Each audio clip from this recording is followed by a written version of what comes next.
রোহান ছিল মাত্র 16 বছরের এক সাধারণ ছেলে।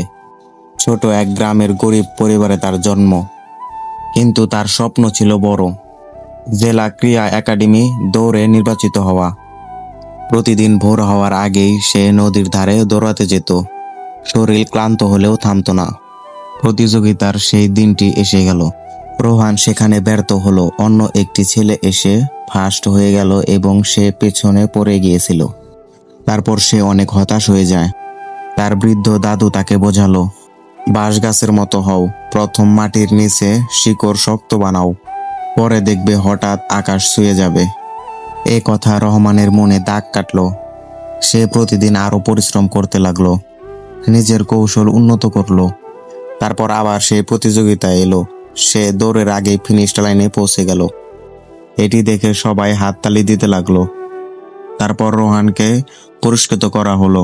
সেখানে তার মা বাবা উপস্থিত ছিল এবং অনেক খুশি হয়েছিল। রোহানের এই গল্প থেকে আমরা বুঝতে পারি, ধৈর্য ও ধারাবাহিকতাই সাফল্যর চাবিকাঠি।